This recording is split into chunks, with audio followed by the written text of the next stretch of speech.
Peak Human. Les humains à leur meilleur.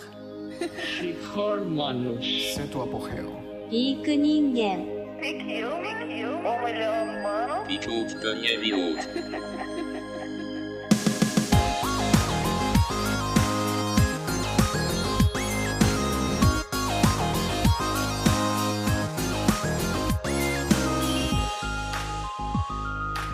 Hello, hello. What a beautiful day it is to be alive and well. I hope everyone is getting outside and getting some sun each day if they live someplace where that is possible. If not, at least getting outdoors and getting some exercise will have a ton of other benefits. Today's podcast is all about vitamin D and how it relates to human health and the immune system. Living a healthy lifestyle, avoiding metabolic disease, eating nutrient-dense animal foods, and getting responsible sunlight all play into your vitamin D status. Even some supplementation can be sometimes very necessary and beneficial. I posted another great study out of Indonesia on the correlations between vitamin D status and deaths from COVID-19. They are very striking, and everyone should check them out on social media on my Food Lies accounts. Just search for Food Lies on any platform. I've been talking to Joel about this vitamin D stuff for about a year now and have been tracking it over the past 6 weeks during the coronavirus pandemic. We've been trading information, and it was good to see that some good data has finally been coming out. I kept mentioning getting outside and getting sun exposure, but didn't want to post anything definitive until the science was clear. I think we're getting to that point now with multiple studies from multiple countries.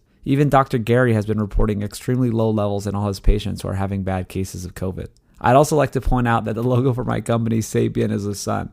I couldn't think of a better representation of everything that represents healthy humans. Dr. Joel Gould is a dentist with 30 years of experience in Canada and the United States. He is on the forefront of revolutionizing modern dental approaches by furthering his knowledge on science, technology, and the human body. He has been featured for his innovative work on network TV such as Fox, NBC, ABC, and CBS. He launched his unique sleep restoration program in 2016, focusing on organic, non-pharmaceutical solutions for insomnia and sleep apnea. Dr. Gould's new book, The Modern Epidemic, set to be released this summer, lays out a new health paradigm based on sleep and breathing and natural regeneration founded on ancestral health and evolution.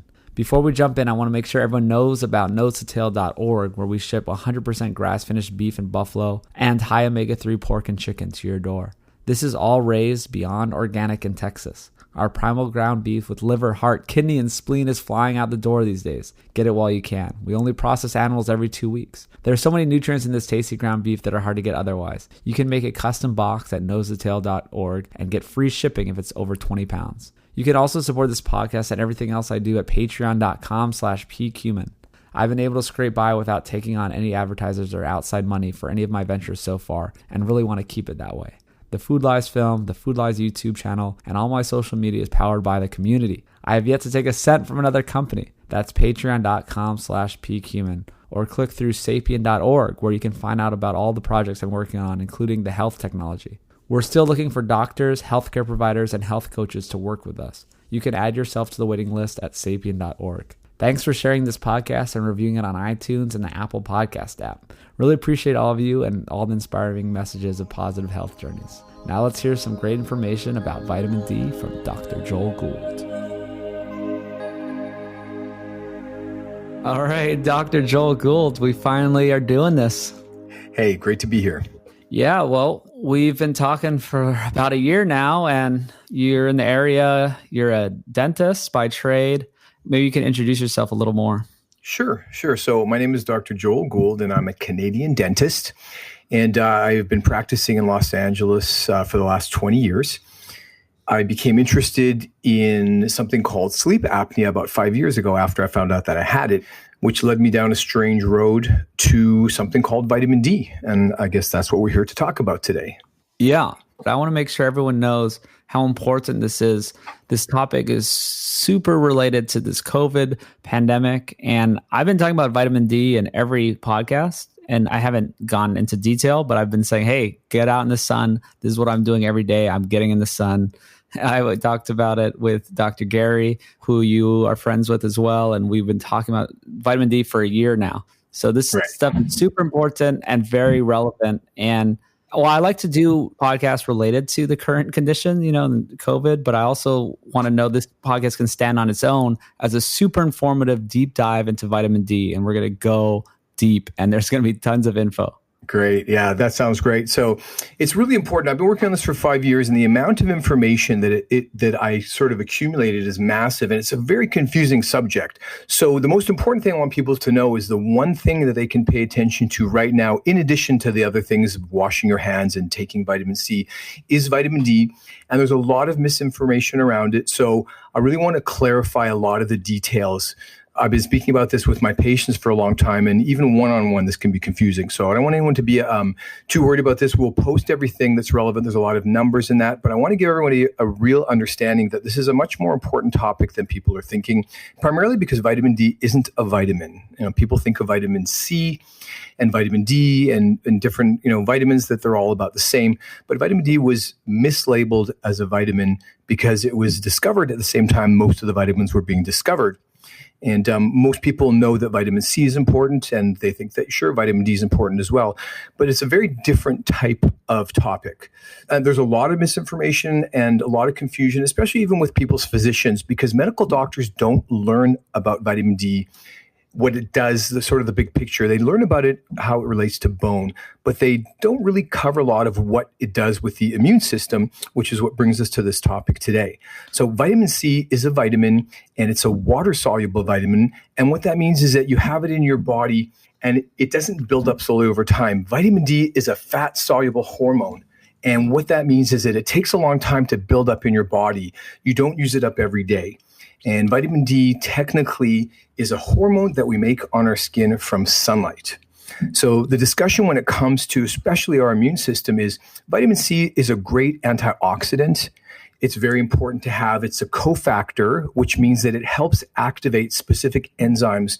And enzymes are like the worker bees of your cell. They're the things that make different reactions. So vitamin C is really critical, but vitamin D regulates the actual production of enzymes.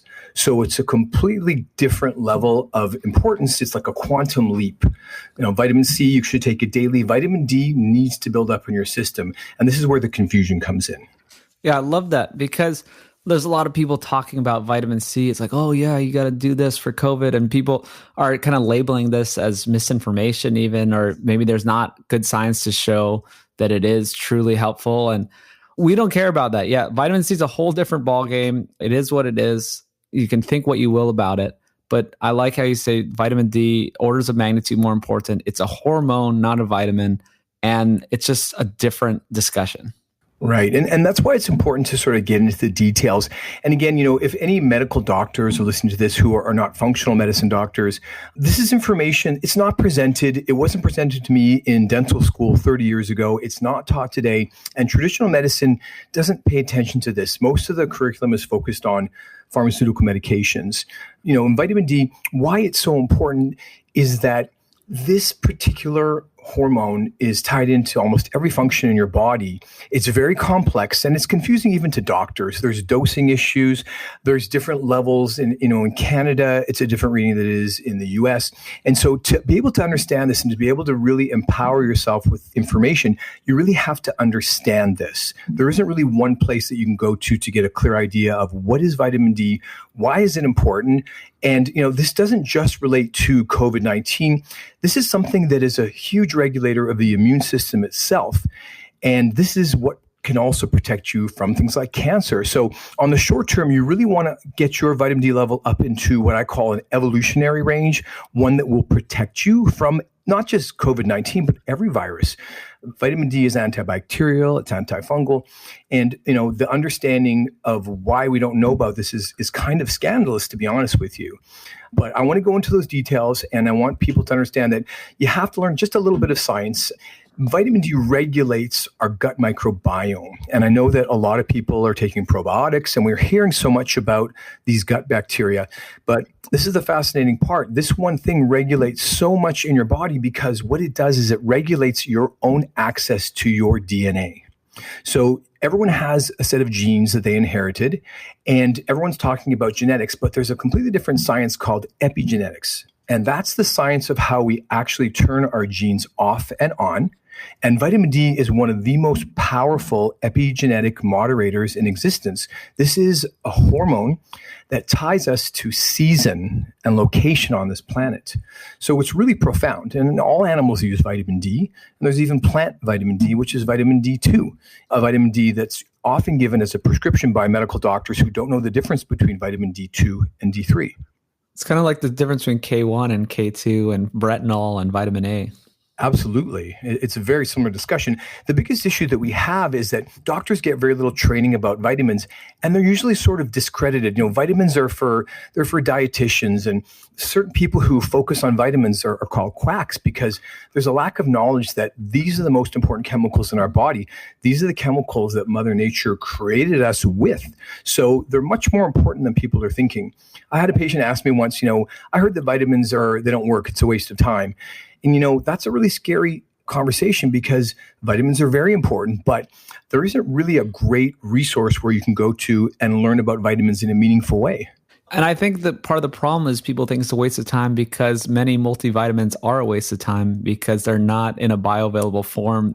People aren't eating them with fat, and you need fat-soluble vitamins to be, soluble with fat. And there is a whole bunch of stuff out there. And I was skeptical of vitamins too, right? I always thought, this is a waste of money. People say, it's expensive urine or something, Right. So right. We're going to get into it. But before we even get into it, I want to talk about this study.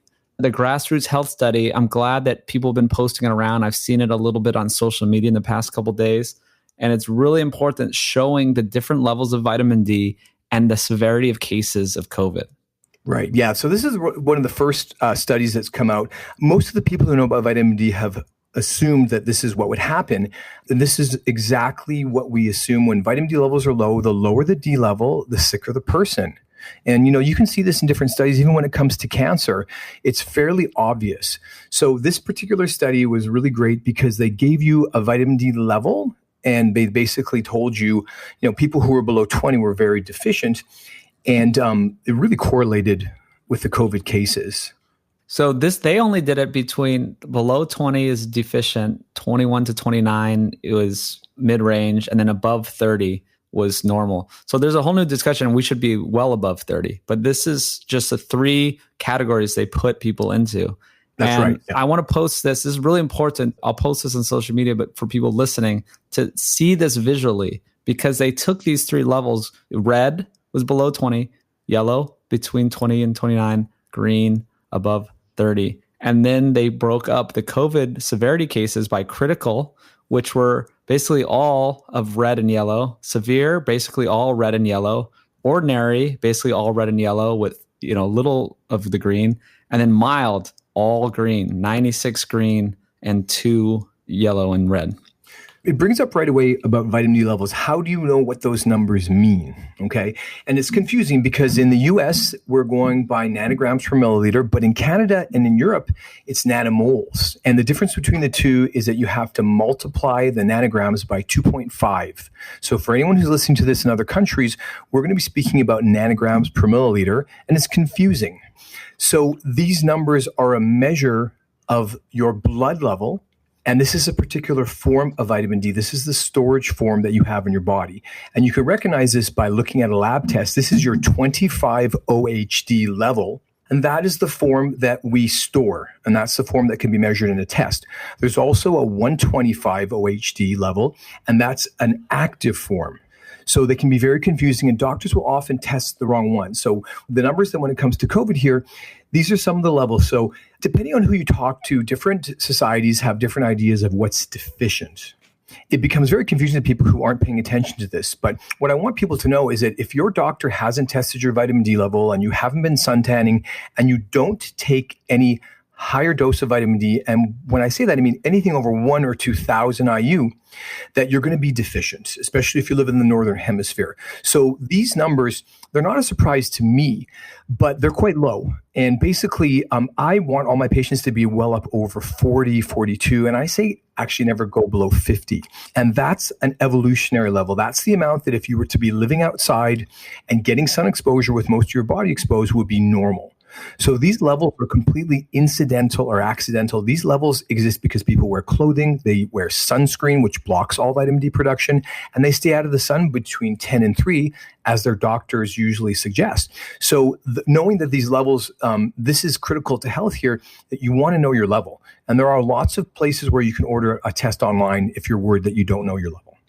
Mm-hmm. And this is great because this audience is very in tune with ancestral health. They're not going to need to be sold on us trying to live back like our ancestors. And also, I want to throw in that Dr. Gary has tested all his patients, and it's almost across the board. They're in their 20s and 30s. And especially just recently, the people coming in for COVID, very, very low. They're in their 20s. He hasn't seen people with a good vitamin D level that have come in for these COVID cases. Well, we're on lockdown. It's, week 5 or 6. And I want you to understand that for most people, the only time they really get vitamin D is walking from their house to their car or from their car into the office. And now everyone's in lockdown and they're not even getting just that casual sun exposure. So people's levels are plummeting. And I want to give some people a real life explanation of how you can know if your D level is low. Because as a dentist, I've been going into the office for emergency calls. 50% of my patients are having issues with something called bruxism. Bruxism is clenching and grinding. If you clench and grind your teeth, either daytime or nighttime, you are vitamin D deficient. And if you're grinding during the day, you're probably quite severely deficient. The other major symptoms are insomnia, anxiety, IBS. There's a lot going on right now that you may think that, you're just nervous, you can't fall asleep, but vitamin D is required in a specific quantity to allow you to be able to sleep. So for anyone out there who's been clenching and grinding their teeth or has started to, under lockdown, this is the root cause. Yeah. And also want to point out, you're more than just a dentist, you're a sleep expert. That's right. Sleep apnea, people have heard of this before, and most people don't even know about this disease. It's a disease that everyone thinks they don't have, but most people do. And it's usually blamed on obesity. And I have a 23-year-old patient who came in about 3-4 months ago, and she had terrible sleep apnea. She was petite and she's young, nothing wrong with her airway. And we finally tested her vitamin D level. It was at 7. And that's not that uncommon. Yeah, I'm seeing that a lot. So vitamin D deficiency will severely interrupt your sleep. And so, especially if you have children, if your child grinds their teeth or snores or even sucks their thumb, these are all profound and severe vitamin D deficiencies. And this is really serious. Everyone kind of jokes about snoring, but snoring is actually a neurological sign that there's something wrong. Are there different reasons for snoring though? I mean, is it like 90% this and then 10% something else, or how does that work? Right. Well, this is a part of the confusion. So if you snore, it doesn't mean you have sleep apnea. And if you don't snore, it doesn't mean that you don't have sleep apnea. So snoring is simply the noise that your soft palate makes when it vibrates. Now, if you can't breathe through your nose or you don't have great nasal breathing, you may snore more because there's more pressure being put as the air flows past your palate. But the key feature here is that it's the actual lack of vitamin D and lack of proper neurotransmitters that allow for snoring to happen. Some people have the type of airway where the shape just doesn't lend to snoring and they just don't ever snore. I have sleep apnea and I don't snore. So it's quite confusing. But so snoring itself is not a sign that you have sleep apnea, but it can be. Snoring is just a relaxation of the airway. And, I've got patients who have massively wide airways who don't snore and tiny airways who do snore. So there's all kinds of variety. This is not really a structural disease. This is a neurological, neurogenic muscle control disease. Yeah. And so how I got into this was, I was diagnosed with sleep apnea and I'm not obese. I started to travel around the country to figure out, what can I do about this disease? Most people are terrified of finding out if they have sleep apnea because they think about that gas mask, the CPAP, and nobody wants to wear that. So I got into this because I'm a dentist and you can wear something called a mandibular advancement device. This is an oral appliance that you put in your mouth and it holds your airway open. It can eliminate snoring immediately and really help you sleep better. So a lot of people, when they find out that they have these issues, whether they snore or do have apnea or even insomnia, because a lot of insomnia is undiagnosed sleep apnea, wearing an oral device is really kind of acceptable because a lot of these people are also clenching and grinding their teeth, and many of them are already wearing grinding guards. So it's quite common. And this is just a completely different way of treating the disease.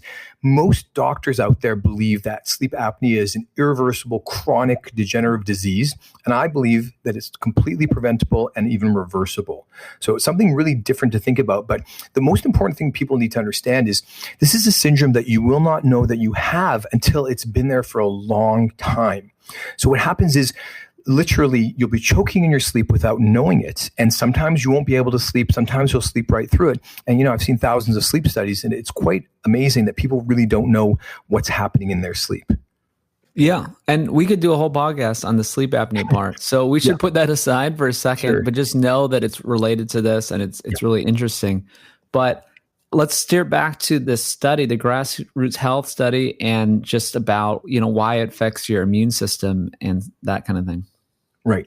So the basic understanding is that the most important thing it does related to COVID-19 is it allows you to upregulate the gene that makes antimicrobial proteins. And they're called cathepsidins. And so we make over 200 of these antimicrobial proteins, but we only make them when we have a specific amount of vitamin D in our bodies. And the reason is that vitamin D is required to open your DNA for copying so that you can make those critical proteins. And now, once we understand that whole process, this is the most important thing, because vitamin D acts the same way no matter what it does. People think that vitamin D, if it's for bones, it helps you absorb calcium. And how does it help you absorb calcium? It does it in exactly the same way. Vitamin D goes to your DNA and allows you to copy the specific genes that allow you to make calcium ion transporters, that you can bring more calcium into your cells. It also allows you to make more of the enzymes that carry calcium and bring it into your blood. And so understanding that when you have the right level of vitamin D, your body finally has the energy to be able to copy the genes that it wants. So when it comes to these antimicrobial proteins, and we're talking about the cytokine storm, vitamin D creates these proteins that literally destroy the virus. This is your best defense, and this is how we were designed. So where this comes into play in the bigger picture is that those same cathepsidins, or antimicrobial proteins, they're expressed by your skin and also by your digestive system. And in the digestive system, they regulate the type of bacteria that you maintain. The human microbiome, it's massive. It's the same weight as, or the bacteria in your body is the same weight as your brain. This is an organ that keeps you healthy. And when you don't have the right microbiome, you can't produce a lot of the natural chemicals that we would have normally. Your immune system is very weak. And that's because your gut bacteria, they're the wrong kind. They're the kind that you would normally have in winter. And so it's a completely different type of species that are going to be hanging around there. A lot of people, taking probiotics, you can't keep the right gut bacteria if you don't have the right vitamin D level. And, those cathepsidin production, that's one of the most powerful ways. So when those D levels are low, the immune system itself, and there's one more aspect, and again, I don't want to be too confusing here, but if your D level is low, you don't sleep properly. And sleep really is the great leveler. If you're not sleeping well, your immune system isn't going to work. There's just thousands of studies showing that poor sleep and a terrible immune system are very, very well linked. That's an easy one that everyone can get behind. Sure. Everyone knows how important sleep is. And also just in general immune system. I mean, when I started raising my vitamin D, I think it's one of the big factors of why I haven't been sick in like 4 years. Yeah, no, absolutely. When I raised my vitamin D level, I was kind of shocked because I would get a cold or a flu and I'd have a sore throat for 3 or 4 days and then, blow my nose for a week and a half, 2 weeks. Then I'd get a chest infection after. Since I raised my vitamin D level from 18 to about 80, I really haven't been sick barely even one time in 5 years. And it's kind of shocking. Absolutely. And also, maybe this is the time to throw in the great YouTube video presentation by Ivor Cummins that I've mentioned at least once, called D is for Debacle. And, and you watched that years ago and got really into this. I watched it a year ago, and when I started getting really into this. So everyone should watch that. It's amazing. And everyone should know that Ivor Cummins is awesome. He's been on the podcast. He has a great podcast of his own. Well, when you find out about this, I didn't really believe it. I just assumed, like everyone, I take a multivitamin. There's a vitamin D in there. There's 600 IU, or international units, and that's the RDA. That's the recommended daily allowance of vitamin D. So I didn't doubt for a second. I wasn't worried about it. And I thought I drink juice and milk, and I thought I was just fine. But when I saw that video, it's called D for Debacle, it kind of blew my mind. And there's a lot of technical stuff on it. But for me, as a healthcare provider with 25 years experience, to see that video, it really shocked me. It's amazing. Yeah, keep going. Yeah, so the other thing is that the reason I got into this so much was that when I raised my vitamin D level, my autoimmune disease went away. So for anyone out there who has autoimmune disease, I have Crohn's disease, or I should say I had Crohn's disease. And when I raised my vitamin D level from 18 to 80, my Crohn's disease that I had suffered with for 34 years disappeared. And then I went online as a scientist and a researcher, and I was really shocked to find several peer-reviewed studies where they took a small group of people and they raised their vitamin D level, and they'd have 80 or 90% of the people had complete resolution of their symptoms. So I'm not really happy about this. And that's kind of why I became such a big crusader, is that, anyone who's suffering from any autoimmune disease, if you don't know and track your vitamin D level and keep it up over 60, you need to do some research. This is not right. The medical industry, they don't learn about this. And I was really disappointed that I hadn't heard this before. So this is much more critical than anyone's thinking. And the other reason is that Crohn's disease can turn to cancer. Inflammatory bowel disease is very well linked with bowel cancer. And so vitamin D deficiency is also linked with cancer. And I want everyone to know that the way this works is that vitamin D deficiency doesn't cause cancer, is it allows cancer to grow. Vitamin D regulates your anti-cancer system. And when your D level is low, your body does not have enough energy to do all the things that it wants to do to be able to prevent cancer from growing. So this is really important. And I want to point out too, there's tons of randomized controlled trials, like real science out there that this proves all of this. This is not just him talking, right? Like in the beginning of the D is for Debacle video, Ivor shows some of these. He goes through a lot of them. We can link to a lot of these. There's correlations, very well correlated. There's epidemiology. There's randomized controlled trials. There's all kinds of studies showing all of this stuff. So know that. And then also I want to say the hand in hand of vitamin D and the diet, that you change your diet as well. And so they work together. So it's not that you just did nothing different and resolved Crohn's disease through vitamin D, but that they're intertwined, but you change the way you eat. And we could take a little sidetrack to talk about the way you eat now. Right. Well, yeah, absolutely. So the ketogenic diet or a sapiens diet is absolutely the way to go. And it goes back to ancestral health. We didn't have processed carbohydrates through 99.9% of our evolutionary history.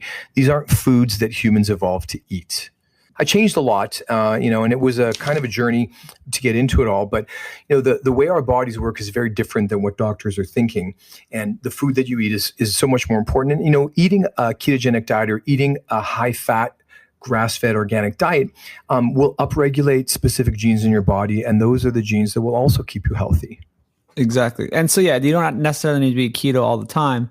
But like you said, it's a sapien diet. It's just the general term for an ancestral diet, whole foods. This is what you switch to. You stopped eating refined carbs. You started eating more animal foods, nose to tail, grass-fed, all that stuff. Yeah. What's interesting too is that when people switch to a ketogenic diet, their vitamin D level will often come up. And that's a whole different discussion of why. But it's very common when people switch to, having a more natural diet, their vitamin D levels will increase. Mm-hmm.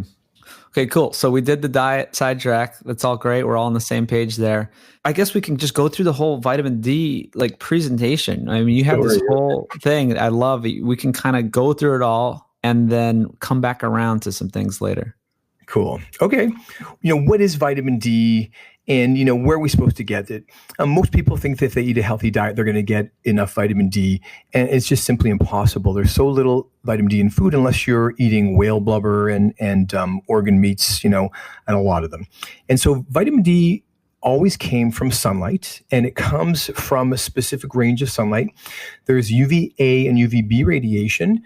Vitamin D is made by UVB radiation, which is a weak type of radiation that's only made at certain times of the day. And sunlight itself is 95% UVA radiation and 5% UVB radiation. And what's the difference?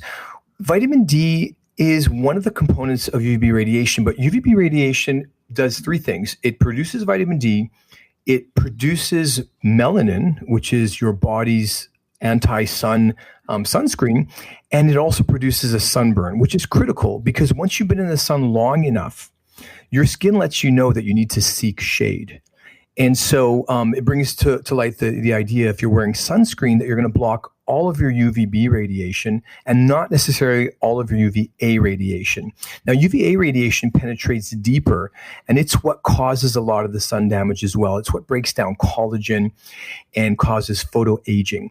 So sunlight is a combination of UVA and UVB, and you won't make the UVB radiation except for specific times a day. And we'll go through what those times are and what you can look for. But the easy way to think about it is, if you're outside and your shadow is shorter than your height, you are making vitamin D. If your shadow is longer than your height, it's already too late in the day or too early in the day, and the sun isn't high enough in the sky to be strong enough to produce vitamin D on your skin. Okay? That's good. And then in normal place like in LA, isn't it something just around midday? I looked it up. Actually, the peak is 1 p.m. right now. And it's like, right. So solar noon. And it varies in your time zone. And, there is an app called D-Minder, and it's a great app. I've spoken with the creator of that, and it's really helpful because, in the old days when you could travel, wherever you go, you could change the location. You could figure out when you would be able to get vitamin D, and it allows you to track how much you make, and it tells you literally, when you're making vitamin D. So I think it's really informative. And for everyone in the Northern Hemisphere, there literally is a line that it goes between Los Angeles and Atlanta. And for most of the winter, at least 4 months or more, there isn't any vitamin D available to be made. It's just not possible. The sun doesn't get up high enough in the sky to create vitamin D. So people who live in the Northern Hemisphere, they really do have to supplement. And, I'm in Los Angeles. It's sunny here every day. And so many of my patients are still vitamin D deficient.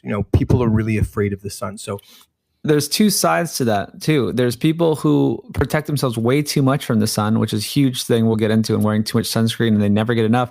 But then we're also not saying go on the sun forever, right? There's always this talk of responsible sunlight, and it's super important to let people know that's obvious. We're not saying go get burned. And you already said that, Most important thing is that for anyone listening to this, do not run out and just expose yourself. When I started talking about this to my patients, I had a couple of people who came in and they said, I got so burnt.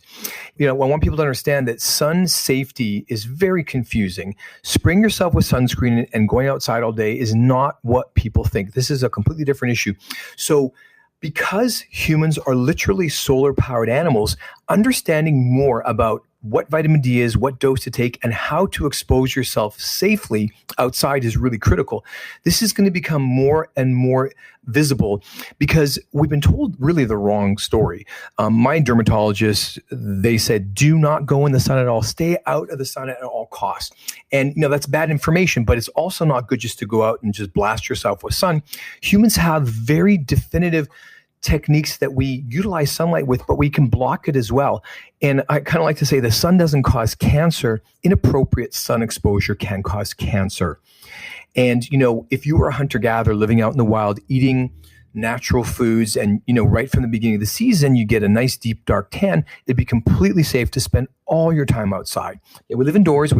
You think you get a lot of sunlight. You're at work all week, and then on the weekend, you go out for a couple of hours. And this is a big problem. So people need to understand that taking in sunlight is very important, and vitamin D supplements are great, but it's much better to do at a minimum a combination. Just taking vitamin D supplements has its own problems. You do want to get some sun exposure. It's really important, and you need to know how to expose yourself safely. And first of all, I want to say there's never any need to expose your face. When you're trying to get vitamin D, we get enough sunlight on our faces. You can wear a big hat. You can cover your face all kinds of different ways, but no need to lie out in the sun and expose your face. It's just not important. Absolutely. I always put a shirt over my face. And also my face is sensitive, but yeah, keep going. Yeah. Okay, so back to vitamin D. So how is vitamin D made? Well, what is it? So vitamin D is actually a variation of cholesterol. It's made from cholesterol that's in your skin. And most people, your audience is already aware that cholesterol is not a villain. I think cholesterol is a hero. It's what holds your body together. Cholesterol is what we required to change from plants into animals. And cholesterol is your strongest structural component of your body. So when a version of cholesterol called 7-dehydroxycholesterol is struck by UV rays from the sun in the range of 280 to 315 on the electromagnetic spectrum, that energy can break one chemical bond, and technically it's on the B ring, the B ring of carbon, and it now changes that molecule completely. And this isn't that unusual because our bodies use cholesterol for almost everything that we want to produce. We use it to make testosterone and estrogen. This is the precursor to a lot of different chemicals. And so, of course, it makes sense that vitamin D would be made from cholesterol. What's really unique about vitamin D is that cholesterol as a molecule is rigid, it's flat. When you break that one bond, you change the vibrational energy of that entire molecule, because you can sort of think of it like a hula hoop. If you have it in your hands and it's rigid and you cut it, it feels so weird. It's got a strange sensation to it. And that's what vitamin D is. Vitamin D can now, instead of being a plain flat molecule, can rotate, and it changes really profoundly the function of the molecule. And I used to call vitamin D a universal Allen key, because this little chemical is really a messenger molecule. It's very different than people think. This does very different things in different tissues. And so we'll get into sort of how that all works, but vitamin D doesn't work on its own. Vitamin D works with other cofactors. And basically, that's why it's so confusing. It doesn't do just one thing. It does different things in different tissues with different cofactors for different reasons. And real quick, sorry, if anyone still thinks vitamin D is just a vitamin, you have to look at it visually. The molecule, it is identical to cholesterol. It's just the one difference, yeah. That's it. This is one chemical bond difference, which is really fascinating. So vitamin D deficiency started quite a long time ago. People, it's been around for a long time, but what's the big deal? Why is it such a serious thing? It's linked to everything. And so we went through some of that stuff, but people need to know that, I've got some stats here on the slides. 92% of Hashimoto's patients had vitamin D deficiency. And if you have Hashimoto's and you don't know and monitor your D level, you definitely want to investigate. Even fertility and pregnancy. So vitamin D is a hormone made on your skin from sunlight, and this is an indication of season to your body. Animals follow the seasonal cycle of reproduction. Humans don't, but that hormone is still really critical for fertility. So if you've had issues with fertility or even having difficulties carrying a child to term, and you're not tracking your vitamin D level and you're not maintaining a D level up over 50, you need to either find a new doctor or do some research, because this information is plainly available and it's really important. So a lot of fertility doctors don't even monitor D levels, which is really confusing. So that's huge. Sorry, I keep jumping in here, but we didn't mention Weston A. Price yet. And I mention it every episode, so here it is. Okay. But also, Dr. Joel is sort of the reincarnation of Weston Price. He's a Canadian dentist, and he's kind of made his life mission to kind of carry on Weston Price's work. And Weston Price did find all of this out, almost 100 years ago, traveling the world and looking at pregnancies and carrying child to term and vitamin D. And he kind of discovered a lot of this stuff already. The best part about Weston Price is this is at a time before antibiotics existed. This is a time before we knew what DNA was. He discovered all this by simple observation alone, which is incredible. And he photographed his work. So he's still not taught today in dental school. And Weston Price, basically, his discovery was there was two nutritional components that turned out to be vitamin D3 and vitamin K2 that were critical in the overall health of humans in general. And the reason is that vitamin D is a profound regulator of the immune system itself. And vitamin K2 is really critical for managing your calcium. So a lot of doctors will be giving vitamin D and calcium supplements. Do not take calcium and vitamin D. Too much calcium can lower your phosphorus level. So vitamin D was always designed to be taken with vitamin K2. When I say take it, it means it came with it. Vitamin K2 comes from the green grass of summer. So when your D level is high, you're absorbing a lot of calcium. At that time, the grass is green and vitamin K2 is present in our diets. And that allows you to by eating animals that eat the grass. Correct. Well, the question is whether humans actually made vitamin K2 with a different gut microbiome. But we used to get it. My feeling is that we may have lost our ability to make K2 when we domesticated animals. But we get the vitamin K2 from the milk and meat of animals that eat green growing grass. The greener the grass, the more the K2. And you can get a little bit in some hard cheeses, and definitely you can get a lot more in unpasteurized milk products, which are hard to get. And then obviously, you've probably all heard of natto, which is a Japanese food. It's a little bit slimy, but it's got a lot of K2. Mm-hmm. So those two are really critical to take together. You could never get vitamin D in nature without vitamin K2. Vitamin D should never be taken without vitamin K2. That's what makes it dangerous. Doctors are terrified that if you take too much vitamin D, every part of your body is going to get calcified. And so they're worried about that, but they don't know about vitamin K2. So there's no fear of calcification of your body if you are maintaining some vitamin K2 on a regular basis. Mm-hmm. And that's what our ancestors did. And yeah, either naturally or by the foods they ate. Yeah, absolutely. This was just the normal way of life. This is how we're designed. The life that we're living today, we're living, indoors and everything. This is not how our bodies evolved to live. We're literally, this is like a cage to us. So we're really caged animals, and that animals in captivity get sick. So it's not a surprise that when we cut off these essential things that we had in abundance, that things break down. And Price's most important discovery, I think, was epigenetics. This was at a time when Adolf Hitler was euthanizing people in Nazi Germany. This was in the 1930s. And this guy, I think he was incredible because he said, hey guys, I think that this is the environment. And he's really one of the fathers of epigenetics. So he could tell just by observation that vitamin D and vitamin K2 are critical. And where it comes to really the most important thing is as your immune system decreases, you start to get dental decay and gum disease. And both of those syndromes are bacterial infections. And the reason they grow is because if your immune system can't make those antimicrobial proteins, they can't stop decay in your mouth or gum disease, just like they can't stop a viral infection like COVID-19. That's super interesting because people know that Weston Price traveled around and knew how connected the mouth health and the teeth health was to their overall health. And that's why. Yeah, no, absolutely. Back in those days, everyone had their teeth extracted. I've been practicing long enough to have, seen a lot of that stuff. And what he was seeing was a destruction of our physical health and the health of the jaw and the airway. And the mouth is so critical because it's not just chewing and speaking. This is where you breathe through. And that's why I got into all the sleep apnea stuff. If your airway is, not formed properly, this really amplifies all the terrible health issues. Back in those days, this was at a time post-industrial revolution. They already knew about vitamin D and they were putting it into everything, but this information hasn't spread. No one really knows Weston Price's discoveries, except hopefully for your audience. So I hope that, is a little helpful. And what is it, when your vitamin D level is low, you don't breathe properly through your nose, you have colds and flus, you actually get an inflammation of the nasal passages and especially a swelling of the tonsils. So vitamin D is inversely proportional to tonsil size. If you have a child who has recurrent tonsil infections, this is because they've been chronically low on their vitamin D. And those tonsils swell up and they also occlude the airway. So kids start to choke in their sleep. So this is really a massive syndrome. Back in those days, there was a lot of illness. There was a lot of things that we don't see as much today.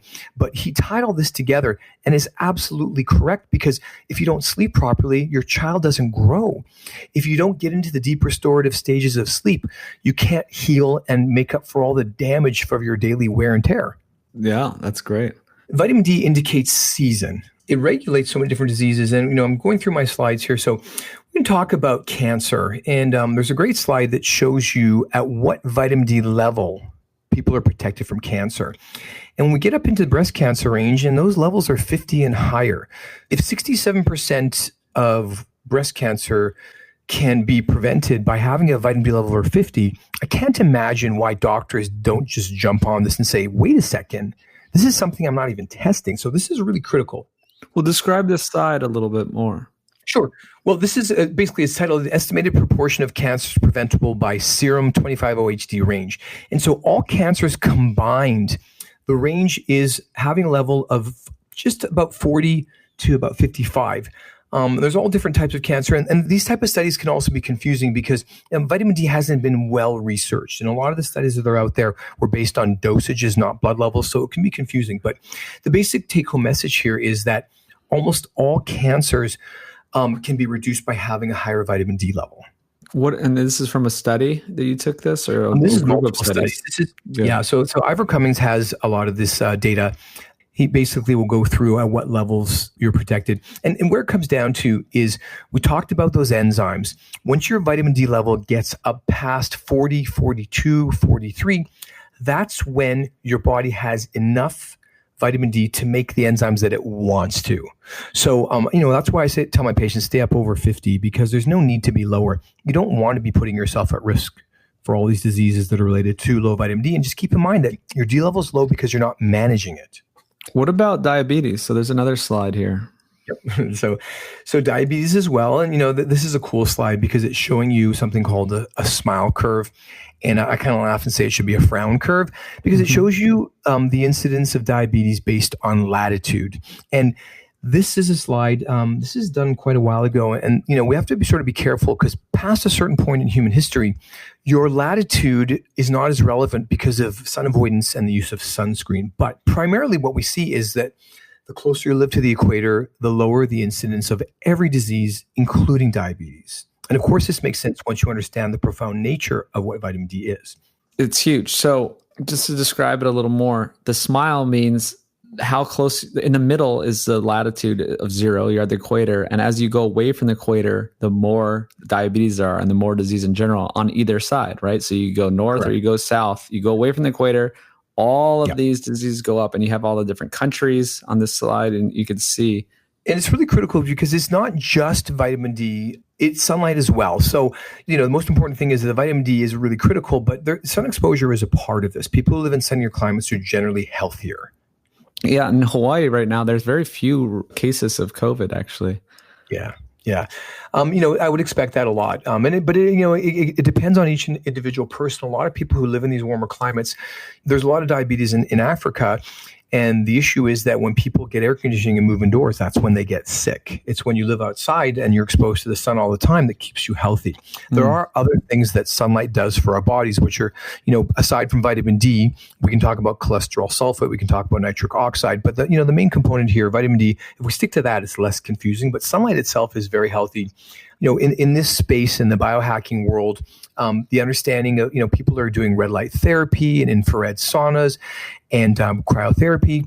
This stuff is related. Okay. So this is all related together about general and overall health. And being in the sun does a lot of the things that biohacking does for us. Side a little detour here about the flu season. So, or just people were talking about, I've seen news stories of like, the warm weather. It's the warm weather. The virus can't live in the warm weather. And I don't think it's the warm weather. It's the sun, right? It's like that you have more vitamin D when the sun's out. It has nothing to do, to my knowledge, and you tell me if I'm wrong, that the actual temperature has nothing to do with the virus. It's that you get the vitamin D from the sun. Yeah, I'm not aware of any studies that have linked temperature to this type of thing. But, the first thing that has gotten out is that sunlight itself is antiviral. So when sunlight hits the coronavirus or any virus, it's easily destroyed. And the other thing is that, obviously when it's cold out and you're staying indoors more, there's a greater chance for transmission, but you can track the flu. It's the same every year. It comes up in the fall and disappears in the spring. And that's because just from casually spending more time outside in the summer, you're going to raise your vitamin D level and your own immune system is going to be able to make those antimicrobial proteins to destroy this virus. And it's not just that it destroys it. You have to understand viral load and all these different things. Now, I've been, discussing this with some of my friends about, well, why do people get sicker? Well, they're exposed to more virus. I don't believe that. I don't believe that at all. Basically, when a virus starts to replicate, if you have a high level of those antimicrobial proteins, you'll be decreasing your viral load. So that's where this all intersects. The higher your vitamin D level to a point, the more able your body is to defend against the virus replicating. So the sunlight itself raises your vitamin D, and then you're able to fight this off. So even if you get this flu, you may not even notice that you have it. And that's probably the unifying factor, is that people who don't even know they have it, if we tested them, their D level would probably be quite high. And that's what the great thing about that study was. This is the first, hopefully, of many where we're going to track people's vitamin D level to the severity of their infection. It should be pretty much a linear progression to a point. Once your vitamin D is sufficient, it should level off. I believe in that. And and people are wondering, why do some people, get it and have no symptoms? And why do some people, they're outwardly healthy, but they have bad cases? It's probably vitamin D. And, we'll just call it now. Like, I think this is going to come to light, and we're going to learn more about this as we track it. So hopefully the mainstream kind of figures this out. And one more quick thing, there's ways to safely social distance and still get sunlight, right? We're not saying go out and, go free for all. I'm not going to get involved in any of this, the politics of this, lockdown. I'm just going to say is I can go outside safely by myself, get vitamin D at around 1 p.m. and go back inside. Right. Well, it's a bit tragic because I see people outside who've got hoodies on, masks on, they're covering themselves up like they think the coronavirus is going to come and attack them. And it's really a shame. So you can get lots of sun exposure. One of the interesting things that a study that I saw, or some information, was that all the doctors in Italy, they were North African, which, they had darker skin. So those doctors who died, I don't believe they were tracking their vitamin D level. This is just not known. And the darker your skin is, the more time you need to spend outside to make the same amount of vitamin D. And this is a very big topic going on right now, is African Americans and darker skinned people are having a much worse time fighting this virus. And this is where it comes together, is that sure, there's socioeconomic issues, but just plainly put, the darker the skin, the more time you need to be in the sun. And African Americans, they have lower vitamin D levels across the board. And I believe that's what the connection is. And especially, so the doctors in Italy, or just many of these doctors who are getting it, they're spending all day in the hospital. They're not out there getting vitamin D. Tragic part is a lot of these doctors, these younger doctors, they don't know about vitamin D either.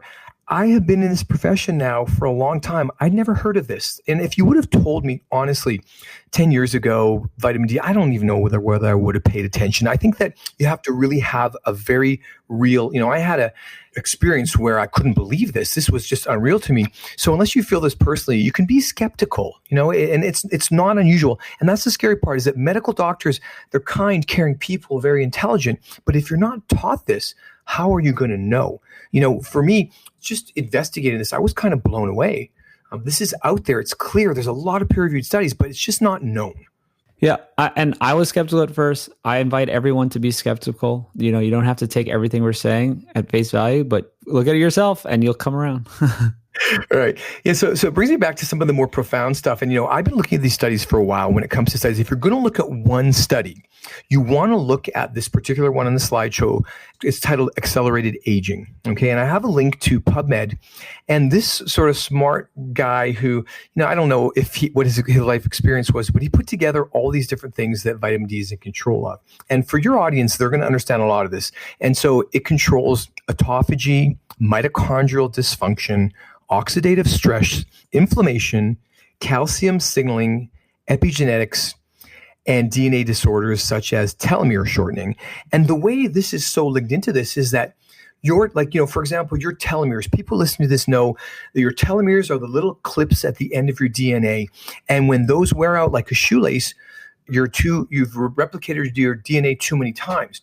Vitamin D insufficiency allows you to create an enzyme called telomerase. And this enzyme will repair the telomeres. So just simply having a low vitamin D level doesn't allow you to copy and produce the enzyme that repairs your telomeres. And that's the profound nature of vitamin D, because it does all these things because it's an epigenetic moderator, because it allows you access to your own DNA. That's so cool. Aging is related to this. And I find this really fascinating because if every one of these things is linked into vitamin D, and we get vitamin D for being in the sun, it makes us solar-powered animals. It really does. We need sunlight for health, period. And again, you don't need to go out and burn yourself and spend too much time in the sun. You definitely want to follow up. I've got a lot of great information on YouTube about how to expose yourself to sun in a healthy way. So, don't hurt yourself. Yeah. But this is related to aging. A lot of different information on something called all-cause mortality is that every cause, the higher vitamin D level, the more time you spend in the sun, the lower your chances of dying is, which is really incredible. And, we're going the wrong direction. People are getting less and less sun. Yeah. I'll just throw in this too, because a lot of biohackers or anyone in ancestral health, any of this stuff, people are like, oh yeah, go in the sun. And I used to think, oh yeah, that's great, whatever. It's like, oh yeah, Mark Sisson, I read this, a million years ago, but I didn't really know the deep details and reasons why. Yeah. Yeah. And no one does. And really, so it's not that widely known, and it's confusing. There's so much to this. So I have my next slide here, which I really like, is basically about hibernation. So when your vitamin D level is low, your body thinks it's winter. This is the main thermostat for your body. And when the D level goes down, we literally shift into what I call human power saving mode. And we're lowering all of our metabolic functions to make it through a long cold, foodless winter. And the first thing that happens when your vitamin D level goes down is your parathyroid hormone goes up. And that makes it very difficult for you to release fat because your body is thinking, boy, there's going to be this long famine, and as much fat as I can put on, that's what I need to do, because your gut bacteria shifts and fungus take over, and they send a signal to the brain via the gut-brain axis. And that signal says, eat sugar, eat carbs, eat as much as you can. And then we go out, and everywhere we go, every restaurant, every store, it's all processed carbs.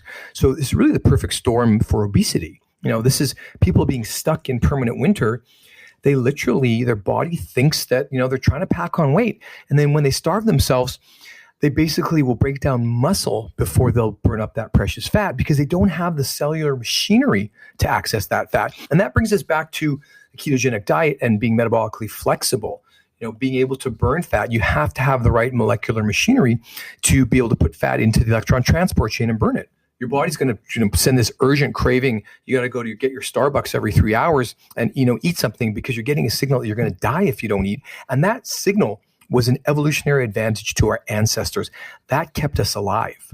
This is great. So some people know this concept too. Like Dr. Ted Naiman talks about this, and the guy Cian Foley wrote a whole book about don't eat for winter. And so you have this concept of, humans, the only time we had access to a lot of carbs and, like sugary fruits and stuff that were around was in preparation for winters. And then we wanted to fatten up. And then we had this time of dark and cold, and it's a different mode. I mean, constant winter, that's the kind of takeaway message, is that your message too is we're in the modern day where we're constantly preparing for winter. It's like it's always high carb and high fat. We're always overeating. We're always in this mode. We're always in the low vitamin D mode. Yeah, this is the big epidemic. This is terrible. And this is the reason why, if you've been trying to lose weight and you've been doing everything right and you're not losing weight, if you don't know your D level, that's a big issue. You won't be able to really effectively get fit if your D level isn't up well over 40. So what's next? So I have some information on epigenetics, and I think we covered a lot of that. And what I kind of want to say is that, just to refresh people's minds or put this in a different way. So every single cell in your body has a copy of your DNA. It's all yours. Half is from your mother, half is from your father. And every different cell type will access different parts of that DNA. Your colonocytes, the cells that line your colon, they're going to access very different stretches of that DNA than, say, a lung cell or a skin cell. So every cell has a highly specialized function, and it's required to go to that DNA over and over again, open the DNA, and copy that information to produce whatever chemicals that we need. And so I have a slide here that shows your DNA and a library. And this is your body's library, your blueprint to make every single chemical that we need. Now, on that note, our gut bacteria, our microbiome, their DNA outnumbers ours 100-1. So if you think about it this way, your DNA is very important, but your microbes' DNA outnumbers yours substantially. So that microbiome is much more important than anyone is thinking about. I have a slide here that says dose response mechanism. And what that means is that the lower the D level, the harder it is to access your DNA. If you don't have access to your own DNA, think about the chemicals that you can't make. And I've already told you that, the enzymes that you can make, some of them repair our DNA. So these enzymes are critical to make. You don't want to limit your body's access to your own blueprint. And this, this is really critical stuff. In a perfect example, there's an enzyme called endothelial nitric oxide synthase, or eNOS. And, this is one of my cartoon characters from my book. This is a really critical enzyme because it regulates your blood pressure and your ability to prevent cancer. And you can't make that enzyme if your D level is too low, just like any enzyme. People, so I say we're solar powered and we're powered by sunshine. And of course, everyone's thinking, well, cancer. I don't want cancer. I had an uncle who had melanoma, so I don't go in the sun. It's one of the most dangerous things you can do. And I feel terrible for all the people who have either had melanoma or more likely had a mole removed that they thought was melanoma, who avoid the sun. This is dangerous, basically. Melanoma is a cancer caused by too little sun, not too much. If melanoma were caused by sun exposure, we'd get it on our nose and on our ears and on our head, and we don't get that. We get it in other places. Those cancers, those are a less dangerous cancer. Squamous cell carcinoma and basal cell carcinoma, those are cancers of the skin, and those are absolutely caused by too much sun exposure, and not enough vitamin D. Humans were designed to live in the sun. It's just that humans lived in the areas where their ancestors evolved, and their skin tone would match that latitude's UV radiation. So if you look at a map, we've got some maps here coming up next, is that you can see where we came from. There's a map that I have of melanin, which is your skin tone, compared to the UVB radiation. And it's a perfect match. The higher the UVB radiation, the darker the skin.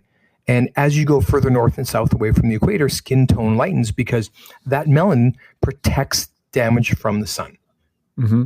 Yeah, this is something that I didn't understand until, 7 years ago, why there's different skin colors. Is as we moved away and we moved up north, we needed to have lighter skin. We were selected to have lighter skin because there was less sun, so we needed to have less melanin. That's right. Well, and you can think of it this way. So if you were a darker skinned woman and you were able to get pregnant and you were in the northern hemisphere, you may not have enough vitamin D to have a healthy child. The child would die, and only the lighter skinned children would survive. That's how powerful of a driver vitamin D and sun exposure is. So, you can just look at a map of Europe and look, from North Africa further north, and you can see the different skin tones. This is a match with the UVB radiation in those areas. And so it makes perfect sense. Lighter skin produces vitamin D much more quickly, and darker skin doesn't. And we have issues when groups of North Africans move to Canada and there isn't as much sunlight, they get sick. They have a much higher incidence in autism. And, autism isn't caused exclusively by vitamin D deficiency, but it's a very high correlation. Yeah, there's a study that shows that correlation, right? Yeah. Autism is a very complex topic. I've got a lot of information on that. But, Dr. John Cannell of the Vitamin D Council, which is a great resource if you want some information on vitamin D. He's on one of my previous podcasts talking about autism and vitamin D. It's some pretty interesting stuff and kind of shocking that, again, more doctors don't know this, especially since it's so related to health. So, okay, as we continue on, I want to sort of go back in time here.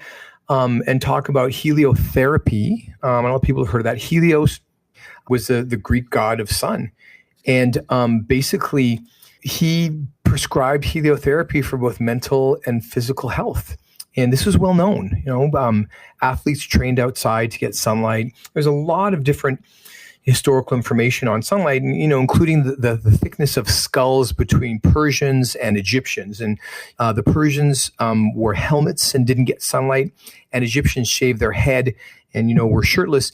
When they went to battle, apparently, an Egyptian could crush the skull of a Persian because they had much thinner bones, because they had much lower levels of vitamin D. So this has been a profound driver in history. And, where people will start to remember about this is in the Industrial Revolution. And, we're talking about 1760 in Northern Ireland, England. The Industrial Revolution with coal fires blotted out the sun, and children came down with a new syndrome that was called rickets. And it was a terrible deformation of the bones. And it goes back to, if you're a pregnant woman and you don't have enough vitamin D, your pelvis will deform and you may not even be able to deliver a child. So rickets was the first time in history that we identified that there was a substance that was made from sunlight that could prevent bone anomalies. And when they discovered this, they discovered vitamin D2. And they found that this was the version that nocturnal animals use. This is a different version now. It works on humans, but it's not as specific for the vitamin D receptor. So doctors who prescribe vitamin D2, it will work. It doesn't do a lot of the things that vitamin D3 does. This was something that happened, quite a long time ago. And the next slide shows Wuhan, China. And it shows the air quality of where this epidemic's coming from. And we're really undergoing, I have the slide as the new revolution of 2020. Back in the day, the pollution was really bad in the Western world. But now, China has such a huge population and they have very poor control of their air quality. And this dark pollution blots out the sun, literally. So it's not surprising that this came out of China. Well, it came out of China for a specific reason, but it could have propagated, or people can do worse because of Yeah. Right. Well, and especially in the winter season, it would come out more quickly. But I go to my next slide here about tuberculosis. So people have heard about TB or tuberculosis. Brian, what have you heard about tuberculosis? What are your thoughts? Is it something that's on your radar? Do you know anything about it? Because this is something we hear about. But, yeah, not really. I mean, it's not anymore. But I remember reading about it in Weston Price, and in the book Nutrition and Physical Degeneration. Yeah. Right, exactly. Well, so people have heard about TB or tuberculosis from pharmaceutical ads where it says, tell your doctor if you have tuberculosis. Tell your doctor if you are prone to infections. Now, first of all, I prefer if my doctor tells me if I have any of those diseases. But the reason they talk about this is that back in the day, tuberculosis was called consumption. It's a bacterial skin and lung infection. And this was one of the most severe diseases facing mankind, prior to the introduction of antibiotics. And you can see this slide of a tuberculosis sanatorium. Now, back before antibiotics, the cure to tuberculosis was to lie in the sun. And you'll see pictures of people lying in hospital beds out in the sun. And, this is kind of laughable because, today doctors want you to stay out of the sun. So prior to antibiotics, that was the cure to bacterial infections. And so think about this. Those medications you see on TV, the reason they talk about infections and tuberculosis is that all of those medications, they will reduce your immune function. So those will all lower your immune system. And those are also some of the people who are being affected by this. If you've been taking some of those medications, and I don't want to name any names, I don't want to get in trouble, but if you're taking these medications for autoimmune disease like I did, you don't know this, but it will actually sequester vitamin D. So those medications will lower your own vitamin D. And these diseases happen to people who already have low vitamin D. So these warnings are all basically talking about the immune restriction of these medications. This is just not widely known. So if you take any of those medications, they're immunosuppressive, you need to it's extremely important to supplement your vitamin D. You need to really watch those levels. And there's one medication that I took as a kid called prednisone that lowers your vitamin D level. So if you're taking prednisone, you must supplement vitamin D. But this is interesting stuff because back in the old days, there were no antibiotics widely used until the early 1940s. Mm-hmm. The next slide is a picture of Schlitz beer. It was a sunshine beer. So we knew this. We've already gone through this cycle in the 1920s and 30s. This was known. And you can literally get the sunshine beer. There's advertisements that says, keep sunny summer energy, drink Schlitz all winter long. And this ad is from 1937. This is not new information. It's just that it's been erased from our knowledge. Most young people today, they're very fearful of the sun. They burn quickly, and they're being told constantly, avoid the sun. It's dangerous. And this is bad advice. What's interesting is it has come around a little bit during this COVID thing, is that I saw articles circulating about, I think it may have been 1918, where they put people out in the sun to treat them. Well, it's interesting because it's the Spanish flu. And what they actually found, this was an observation. So they were treating people, I think, World War I or Spanish flu, but they had so many sick people. I guess they just doing what we did, getting ready to put them outside. And they found that the people who were out in the open air did much better. And of course, there's a component of having fresh air, not being closed in. But a lot of those people were spending time out in the sun. And, I've got a link to that story as well, the 1918 flu and sun exposure. Mm-hmm. Moving on, nothing much changed until a gentleman by the name of Dr. Michael Hollick, and I did a great podcast with him, and you can really hear about how he discovered vitamin D and what made him get into this. He discovered the vitamin D hormone, and he's still in the scene, and he's a really interesting character. And I remember seeing him on TV, it had to be at least 10, 15 years ago, and he was getting in big trouble because he was advocating safe sun exposure, and they had him pitted against a dermatologist who was shaking their finger saying, no sun exposure. And I didn't even know what vitamin D was at that time, but it's very interesting. So he's sort of the father of vitamin D. And he's got a lot of information out there. And he was helpful to bring forward the science. And, he's still really involved in this. That's great. I'll also throw this in that my family has a huge problem with skin cancer. They all grew up in Hawaii and were sun tanning way too much and getting burned. Yeah, my dermatologist told me to never go in the sun. And now once I learned all this, even as a person who is very, high at risk and it runs in my family, you could say, I am still going out and getting responsible sun every day. So Yeah, you should. There's much more to it. And then, we can get into the other things that you can do to protect yourself from sunlight, but having that higher vitamin D level is protective. When you go in the sun and the sun damages you, then your body's going to repair that damage, but it can't repair the damage if you block all of the vitamin D, because you won't make those enzymes that are designed to repair the damage of the sun. So where this really comes into play is if you are spending time in the sun and wearing sunscreen, I think it's really dangerous because you've totally blocked your body's ability to warn you to get out of the sun. You've totally dysregulated the balance system that Mother Nature created. But again, there's more to it. We're missing some chemical elements, especially sulfur. Sulfur has been completely eliminated from our food chain, and sulfur and sunlight combine to protect you. And we can talk a little bit about what cholesterol sulfate is and how it creates a reflective mesh barrier on your skin. And there's a lot of good science to support this. And it's a little more detailed. Maybe we can leave it till later. But just know that if you go in the sun, there's a few other components. You should not go in the sun if you don't know your vitamin D level. Having a higher D level and going in the sun will be protective, because you don't want to go and burn yourself until you finally build up the right D level to make those enzymes. You want to go and biohack yourself and raise your vitamin D level up to 40 or higher and then go in the sun. Because at that point, even if you were to wear sunscreen, you would still be in a much safer position. If you does that make sense? Yeah. So going in the sun with a high D level is much more protective than not knowing your level and going in the sun hoping that you're going to raise your level. So I do recommend that people supplement first and then get sunlight. Okay, so we'll go back on to, I have a very complex slide, and I wanted to put this in here because when people hear that snoring and sleep and all this is related to vitamin D, they start to, get suspicious. Oh, how can this cause everything? So there's a really detailed slide, and this is from one of my gurus, Dr. Stasha Gomanak, and she is a neurologist who made a very simple discovery in this whole paradigm. And that is, one of the enzymes that we don't make when we don't have enough vitamin D is called choline acetyltransferase. This is an enzyme that makes acetylcholine, and acetylcholine is the primary neurotransmitter of the autonomic nervous system, or one of them, and acetylcholine regulates the parasympathetic nervous system. And if you don't have enough acetylcholine, you're going to be stuck in a sympathetic state. And what that means is that you're stuck in fight or flight and you can't get into rest and digest. And that's where this not being able to shut down your racing thoughts comes from. Your body is stuck in fight or flight and you cannot rest and digest. And that's really where it comes into the picture of sleep. There's a second component, and that is the actual raw material for making acetylcholine, and that is vitamin B5, pantothenic acid, and that should be coming from our gut microbiome. So Dr. Gomanak's work is fascinating. I just recently did an updated 5-year podcast with her, and she's really refined her message on how people need to understand how sleep and vitamin D and the gut microbiome are connected.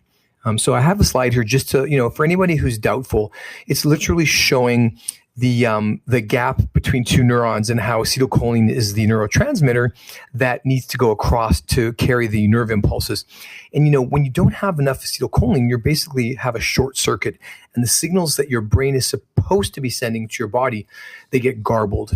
And that's where the snoring comes into this. You can no longer control the musculature of the airway if you don't have enough of the right neurotransmitters. So I've got a slide of Dr. Gomanak and some information on how to contact her. And then we go on to Ivor Cummings. So we've got that posted, and what a great amount of information. And I love his presentation because he's an engineer. This is cut and dry to him. He hasn't been duped by medical education that hid vitamin D from his understanding, like most doctors. Yeah. So that sort of runs through a lot of the history. I have some other slides here about melanoma, how melanoma is increasing over time. And there's a lot of reasons for that as well, but definitely sun avoidance is one of those things. And then, I get into the different levels in that. So maybe this is a good time, Brian, to go back and go further into any of the information that you want. No, I like this slide. And also, I don't want to be too tied to the slides because most people are going to be listening to this. We can just describe, basically, one of the big things is that the vitamin D ranges that we think are acceptable or what we should be going for are too low, right? We think that above 20 is okay. Like some of the Food and Nutrition Board or testing laboratories say, above 20, you're fine. Right. That's not. Yeah, this is a good time to talk about vitamin D levels and ranges. And so this particular slide, this is from the Vitamin D Council, and it's available on their website. And the interesting part is we have different organizations who have different ideas of what deficient, insufficient, and sufficient are. Vitamin D Council says one thing, Endocrine Society says another, Food and Nutrition says something different. And so we have to start to think about who we're listening to. And then the scariest part of this is something called testing laboratories. Now, when you get a vitamin D test, like any test, you get a little report that shows you the range. Now, for a lot of laboratories, the normal range used to be 30 to 100. That's 30 nanograms per milliliter to 100. That was the range. And it's quite a large range, but that was considered normal. Recently, over the last 2 years, UCLA, the medical group across the street from me, on their lab test, they changed it and they say that now 20 to 50 is normal and anything over 50 is toxic. I can't believe that they would do this. There's no peer-reviewed studies that support that data because, in fact, just some figures to throw out there, the highest level of vitamin D ever recorded in a human was a level of 100, and that was by a farmer in Puerto Rico who presumably didn't wear a shirt or sunscreen. And that's a level where most people will max out at. That's a level where I think there was a study of lifeguards in Israel would get up to that level. And that's a level that I've attained naturally myself. I've gotten to 99. And that's not from really suntanning. That's just from good exposure. So Mother Nature tops off at about 100. And what happens after that? Well, you break down extra vitamin D. And when you break down that vitamin D, it gets turned into something called lumestrol, which is actually a sunscreen. And Mother Nature, she's never going to let you go too high. But if you take supplements, you can absolutely go too high. And that's why we want to monitor. If you get all of your vitamin D from sunlight, you're never going to be higher than you need to be. But these figures are really important because they're always under dispute. And we need to think about who's doing the study and what does it mean. And it's not that doctors want people to not be healthy. This is an area of information they don't know about. So if you ask a doctor, specific questions about testing, they're going to look at their lab report. And if the doctor's lab report says 20 to 50, they're going to tell you that anything over 50 is toxic. I've had my own patients come to me, my sleep apnea patients come to me and say, hey, I know you like a level of 60 to 80. And by the way, that's my preferred level. 60 to 80 nanograms equates to 150 to 200 nanomoles. That's the ideal range that most of the people who are listening to this have heard from, all the different sources that we really like to pay attention to. So the issue is that these people are trusting their doctors, and to be told that 50 is toxic, this is silly. Disinformation is dangerous to people. So don't worry. And the other thing is, if you go get a vitamin D test and you're very high, don't let your doctor freak you out or panic you. If you can find a single study where someone has died from excessive vitamin D, I'd love you to send it to me because they don't exist. Even levels that are very, very high, all the examples of where people have gone way too high, those people all recovered. They got nauseous and sick, and it was always through an error of labeling or dosing. People were taking massive amounts. So when you get past 100, you're not going to die. I've had patients who've tested 120, 130, 140. You won't notice symptoms until you get way up past 200. There are some studies that show the toxicity comes in past 300, 350. And you have to really be intentionally supplementing a massively wrong dose. But testing is still critical. I don't want anyone to go too high in vitamin D, but if you're taking vitamin K2, don't panic because the calcification is related to the lack of vitamin K2. And again, all those people that went too high, they all survived. All right. So I want to talk, we'll get into the dosing, but let's just still talk about some levels. So these levels are measuring something that's in your body, the 25-OHD level. And it's different than the vitamin D that you actually take in and absorb. So I kind of want to review just real quick the vitamin D biology, just so that people understand what happens. So when you take a supplement or you go in the sun, either way, the chemical that's made is called cholecalciferol. Okay. That is the vitamin D itself. Now this gets absorbed into your body over about an 8-hour period after you're in the sun or when you eat it. And the first thing that has to happen to this is it goes to the liver to be transformed into the storage form, the 25-OHD form that your doctor can measure. A specific amount of that vitamin D, the 25-OHD, will now go to the kidneys where it will be activated into the 125 form, which is very specific, and that's for your absorption of calcium. That's why there's a confusion of the 125 and the 25. So now, and some newer studies have come up that vitamin D itself is protective in your endothelial cells. A new study was posted, and we can link that to this podcast, that vitamin D, the molecule itself, decreased the leakage of endothelial cells. Endothelial cells are the cells that line your blood vessels. So as more and more research gets put into this, we're going to learn more and more and more about what this molecule or hormone does in our bodies. It's pretty fascinating. So those levels are all the 25-OHD level. And again, in Canada and in Western Europe, it's different than in the US. So it can be very confusing, especially when you start to look at levels like 20 and 30. So please, pay attention to whether it's nanograms or nanomoles. There is no one-time toxic dose for vitamin D realistically. What I like to recommend, are you ready to get into dosing and how much? Do a little bit. I mean, people can figure that out with their doctor, or we can't exactly give medical advice here. Yeah, so I'm not giving medical advice, but what I want people to know is that you should always check with your doctor, but just be aware that the majority of doctors think that 1,000 or 2,000 IU is healthy. And keep in mind, the Institute of Medicine has stated clearly that 4,000 IU, international units, is the maximum toxic dose of vitamin D. This number is wrong. Okay, it's off by quite a bit. They're very fearful. So even though you should trust your doctor, just keep in mind that your doctor may not know this. And we can't just blindly trust, doctors. I'm a doctor. I didn't know. Mm-hmm. My doctors around here, they don't even agree with me.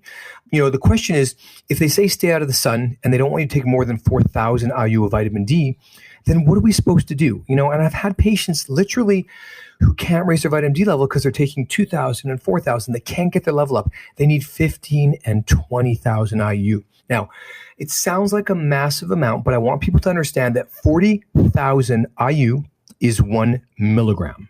And what that means is that 20,000 IU is 0.5 milligram. So these are numbers that shouldn't make sense to the average person. You just need to know that if you were to go in the sun and expose most of your body for about 20 minutes, you could make 20,000 or 25,000 IU. So that amount, it's not a crazy amount. It just sounds like it. So I'm not advocating taking 20,000 IU, but I'm saying that if you did that, it is safe. And if you want to raise your level quickly, I consider that to be sort of a biological dose. If we can make that amount in one day in the sun, I think that if you took that, that would be, that's not toxic. Mm-hmm. You just wouldn't want to take 20,000 every day forevermore, because once your body fills up, you need to lower the amount of vitamin D that you're taking in. And if you are getting sun exposure and taking supplements, this is where it gets really confusing. So just rule of thumb, if you're taking 5,000 IU of vitamin D and it's cloudy and you haven't been out in a while, that's great. But if it's sunny and you're getting sun exposure every day without sunscreen, you need to stop taking that 5,000 IU. You're going to overdose yourself. Mm-hmm. So this is a much more complex thing than people are thinking about, and it's really important to manage. Mm-hmm. So I have some studies that are linked here, and I just sort of want to read them. Evaluation of vitamin D3 intakes up to 15,000 international units a day and up to 300 nanomoles on calcium is safe. Okay, so there's some studies. I have the links here.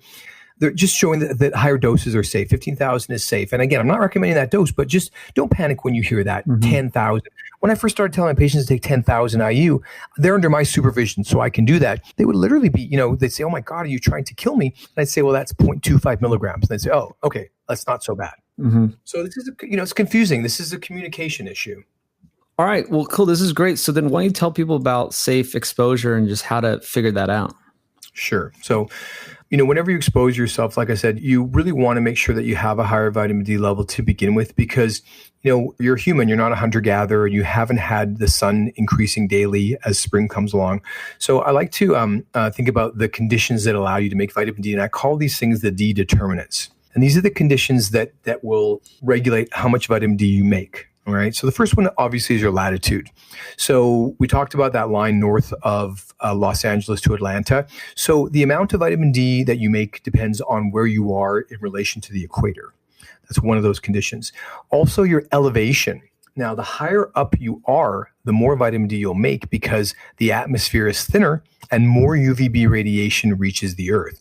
So people who live at coastal level, California, there's a lot of moisture in the air, and they will not make as much vitamin D as someone who lives in, say, Colorado, where it's much higher elevation and the sky is clear, there's no water vapor. So they will create vitamin D much more quickly based on elevation. You can get scorched if you go snowboarding, or when I was in Machu Picchu, I got sunburned like crazy. That's correct. Yeah, the atmosphere is so much thinner that you're just getting so much more radiation. And, a lot of the times, especially when you do something like that, hunter-gatherers would walk slowly up a mountain and their bodies would adjust to the increase in radiation. If you're on a ski lift or a gondola, you're not really acclimating. So it can be dangerous. That's why, we're used to putting, chapstick on and covering our face when we go up to ski resorts. So elevation is a pretty important determinant. Next is the time of day. In most places, you can make vitamin D between 10 and 3, and that's usually the time your doctor says to stay out of the sun, which is true. That's strong sun, but that's the time. It varies, again, per season, per location, and that's why that D-Minder app is such a great tool, because it lets you know. It tells you exactly vitamin D is available. So the time of day is sort of easy. Well, also, there's a difference between people going to the beach for 5 hours from 10 to 3 and people doing what I do is I read in the sun for 20 minutes on my front and 20 minutes on my back during that hour. It's very different.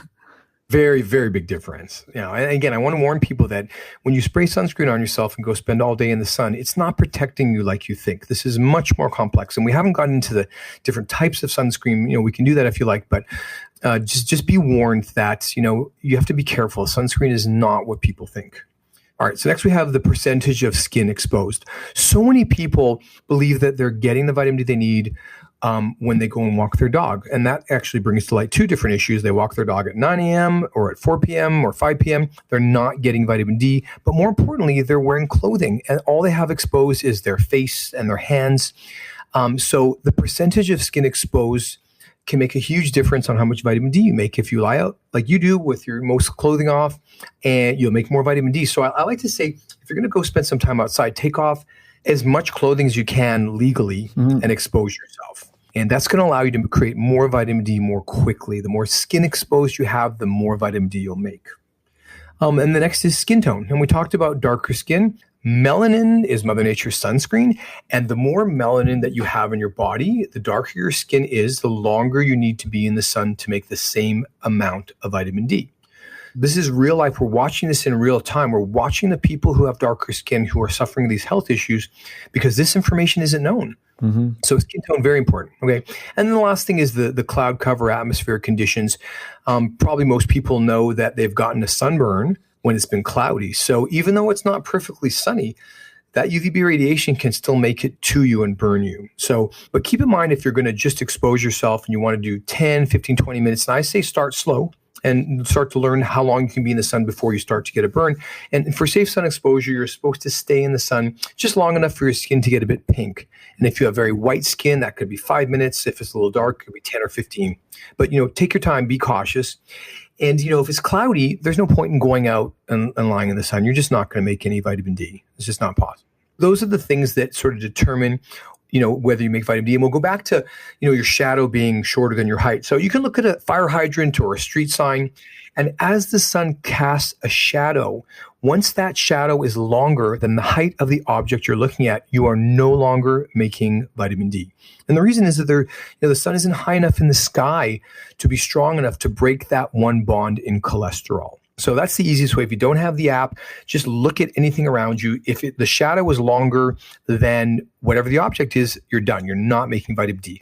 Now, just because you're not making vitamin D doesn't mean you shouldn't be in the sun. There's a lot of health benefits from infrared radiation, which is what you see later in the day and earlier in the day. And, that's well known by a lot of the people listening to this. And that's why infrared saunas and red light exposure is healthy, because that component of sunlight is very healing for a lot of very specific reasons. The next thing I sort of want to talk about is the D excuses. And this is important to me just because, as a clinician, as a doctor that treats patients, I talk to each and every one of my patients, and a lot of them or sometimes are dismissive. And these are some of the excuses, and we've covered a lot of this. I just had a ton of blood work and it all came back normal. Know this, that vitamin D testing is not in a regular blood panel, which is actually shocking. Its relation to cancer has been verified so many times. This should be on your doctor's radar. They should be testing it at least once a year. I would say twice a year would make sense to me, especially if you're supplementing. You want to know this, okay? Some of the best doctors out there still don't know this, and you need to look through your blood test specifically for the 25-OHD level and find out what it was. Now, keep in mind that if it's 2, 3, 4 weeks or even months old, that level is no longer relevant. The season has changed. You may have been outside more or less. You may be supplementing. So that level is just a picture in time of what your level is. We covered, I walk my dog twice a day, so I get a lot of sunshine. Keep in mind, you got to have your body exposed to be getting that vitamin D, and simply being outside in clothing isn't really a value. All right, so people will tell me they drink milk or juice and it's in there, or a multivitamin. It's a very small amount. There's 100 international units of vitamin D in juice and milk. It's a tiny amount, and it's vitamin D2. It's not even vitamin D3. So if you think you're getting your vitamin D from milk, you're wrong, and juice, same thing. So be aware. Just the amount that's in those two things, milk and juice, is enough to prevent rickets. Now, this is a really good one. My vitamin D was low, but my doctor fixed it. This is terrifying because I see this all the time. My patients will literally tell me this.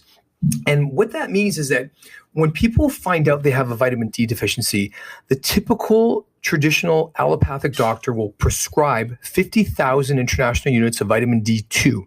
And you'll take that for 2, 4, 6 weeks, and then they're done. They believe they've fixed your vitamin D. They often won't test it again to see that it's come up. They won't give real dosing recommendations because they don't know. And then people believe that they're fixed. It's safe. Their level is fine. And just keep in mind that unless you're actively monitoring this is not a cure. Vitamin D prescription, D2, is not stronger than vitamin D3 that you can buy at the grocery store. A lot of people believe that a prescription should be stronger. It's just not the case. And then we just discussed I eat a really healthy diet. Even if you eat a lot of fatty fish, you really need to do more. You don't have to take vitamin D supplements. In fact, I don't take any supplements for almost the entire year. But, even here in LA, I think, Brian, we talked about this, is that you were getting some sun exposure and your level still wasn't very high. We weren't really getting a lot of sun day after day. And, it was cloudy and it was winter. So there's a lot of things we have to think about. But if I don't have to take a supplement, I don't want to, if I can get something naturally. But, because of people's fear of the sun, it makes perfect sense to be able to do a little combination of a little sun exposure and some supplementation. Yeah, you will not get vitamin D from your diet. It doesn't happen. Yeah. And just know it's okay. Maybe I'm against supplements too, but if it's cloudy and if it's winter, I guess I'm going to start now that I got my tested and Right. Okay. If you're going to take vitamin D, even if you're not, I highly recommend supplementation of vitamin K2. It's not just for vitamin D. Vitamin K2 is a cofactor that activates, it was 17 known enzymes at the time when I did my research. It's probably more now. So this is a really critical chemical substance in your body. You always want to take K2 every day.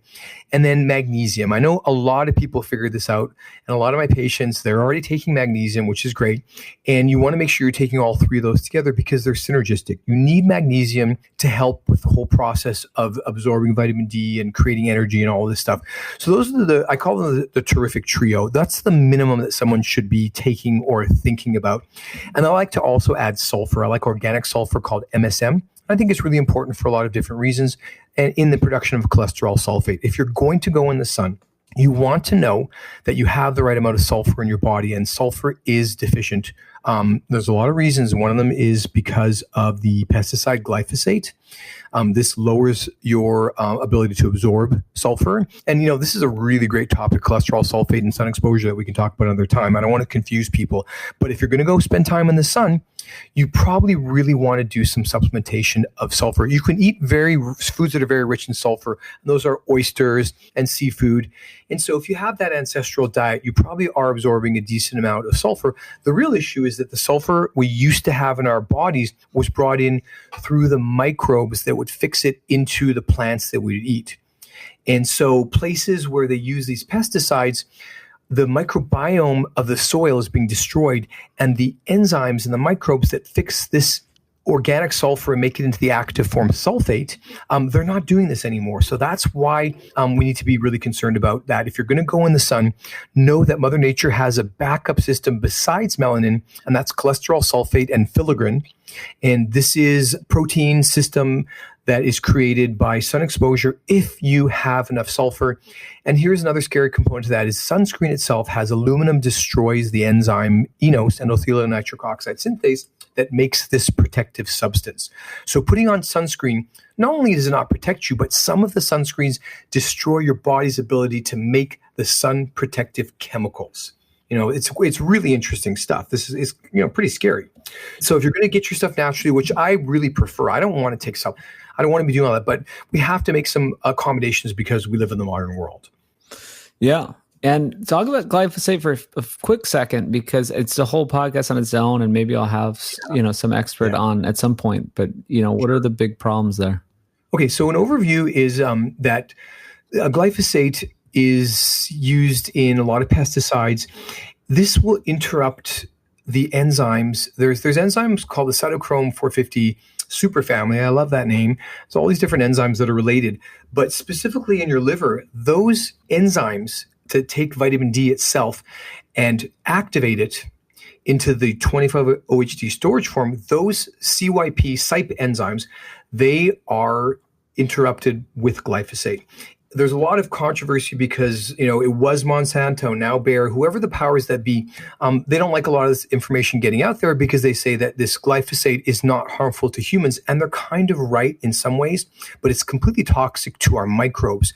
Your microbiome is being destroyed by this stuff, and it's everywhere. If you're not eating organic food, you're eating carbohydrates, wheat and corn and soy, this stuff is loaded with it. So this chemical gets into your body, and where it interrupts this with regards to vitamin D, and I think this is a big component to a lot of the vitamin D deficiencies of people who are going outside, is that now you have this vitamin D in your body, and the enzymes that are supposed to make it active into the form that can help you, those enzymes are being destroyed by glyphosate.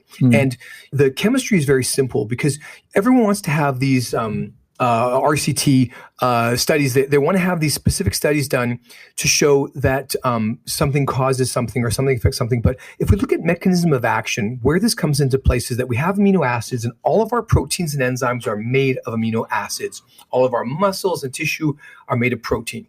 So the amino acid glycine is almost a perfect match for glyphosate. And when it comes to how these amino acids are incorporated into your proteins, this changes how these proteins start to fold.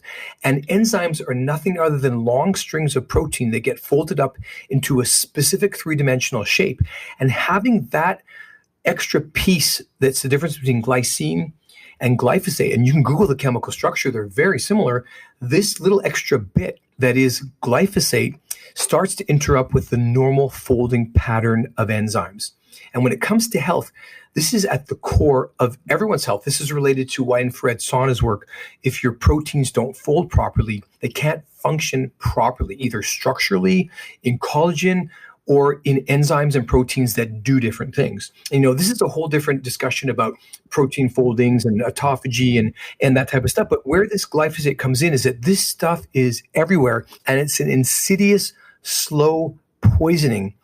If there's enough of this stuff, it will get substituted for glycine. And this is really kind of terrifying. So how it relates to vitamin D, these enzymes, these CYP enzymes, they are having a hard time converting that vitamin D into the 25-OHD form. And those are the same enzymes that get the active form. So it's the same group of enzymes. They basically, technically they hydroxylate. So they change this molecule once to make it the storage form. And then when you need it, you need to upregulate, you need to switch that enzyme into the active form.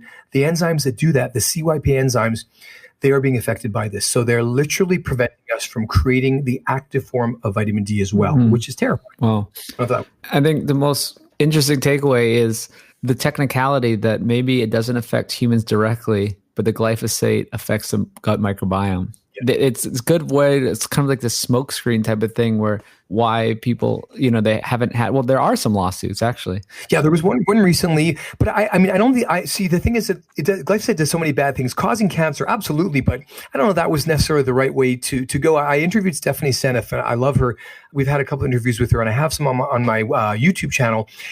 She talks a lot about the regulatory issues, but it's the truth is that this is toxic to our bacteria. And this is really interesting. So that bees we're really in trouble. We're losing all our bees. Mm-hmm. There are studies that show, one of the root causes of the destruction of our bees, aside from radiation, is that the gut bacteria of bees and glyphosate. So this stuff, it interferes with a set of enzymes called the shikimate pathway. And I have cartoon characters to represent the 7 shikimate enzymes. And these are the enzymes that produce serotonin, dopamine, melatonin. And a real simple equation is that melatonin is your anti-cancer hormone. If you are interrupting the production of melatonin, cancer is going to increase. So actual bees themselves are being affected by glyphosate. And the reason they're being affected is that it's destroying their gut microbiome. That's why we're seeing less bees. And so, we don't even need human trials to explain this. This is the same set of enzymes that do this. Humans and the animal kingdom are so intimately connected that we have to look at these things and say, well, look, it's killing the soil microbiome. It's killing other animals' microbiome. Do you think it's not killing our microbiome? Yeah. I don't think anyone is for glyphosate, but some people are, more skeptical than others. So Brian, I have to be honest with you. I didn't get into what I'm doing to be an environmental crusader, but as I followed the science, this stuff kept presenting. Every time I'd start to look at this, I'd be like, "Oh, there's glyphosate again. There's glyphosate again." I don't care about glyphosate. I don't want to know about this. I buy organic and I eat high fat, grass fed organic. I try and avoid all that stuff, but we can almost not get away from this. I recently did a great interview with a guy who forced the Canadian government to test foods.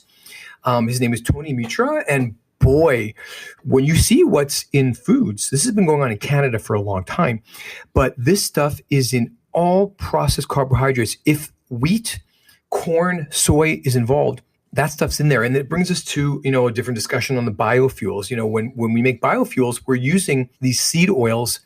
And this glyphosate is getting put into everything and potentially being aerosolized when we burn these fuels. Again, a whole different discussion. That's another reason to not eat corn, wheat, and soy. So right. Yeah, if you didn't have enough reasons, and it's really tragic because as we move forward with this plant-based nonsense, the wrong side is taking up the cause. The big food and big pharma is taking up the vegan cause, and they're tying these save the planet, go vegan. And, these foods are really toxic because of this basically glyphosate. This is a massive issue. It affects us so profoundly, but it's insidious because you can't see it. It's not obvious. Yeah. Well, a lot of this stuff is not obvious because people can eat, they say, oh, well, I eat Pop-Tarts and I'm fine. And then, 30 years later, well, that's the thing too. Do you know if the choices that you're making on a daily basis are going to help you in the future? So 30 years ago, we were told, stay out of the sun and don't eat fat. And you have done a massive amount of good to that cause. But if you think about it, just think about what our bodies are and where we came from. Humans evolved to be hunter-gatherers. So when we think about ancestral anything, of course, we need to look back to what we used to do on this planet before modern civilization. These companies that are pushing this stuff, they don't care about you. They want to make money. They haven't sworn an oath to do no harm. They're out there to say, hey, we have these whole grains. And now, I don't know if you saw this, but a lot of them are saying this non-GMO. Just because something's non-GMO doesn't mean it doesn't have glyphosate. They are spraying glyphosate on all kinds of crops to desiccate it. And that means to kill it so they can harvest it faster. So just because something is non-GMO doesn't mean it doesn't have glyphosate. You really need to look for certified organic. It's really important. And the whole grass-fed thing. Think about this. If the animals that are eating this toxic stuff, and they are corn and grain, the animals are eating this, it's in them as well. So when you eat an animal that is eating these GMO crops from big food, these animals are also becoming infected with this stuff. Our food chain is being completely polluted, and the soil and water and everything, this stuff, it's not being tested. The powers that be are so powerful, they don't really allow industries that want to bring this forward because they get shut down. Tony Mitra warned me that I could lose my license, and he's probably right. Because these are powerful corporations that have an unlimited amount of money and they fight dirty. We really need to be careful. Our health is being subverted for profit. It's just hard to get the message out.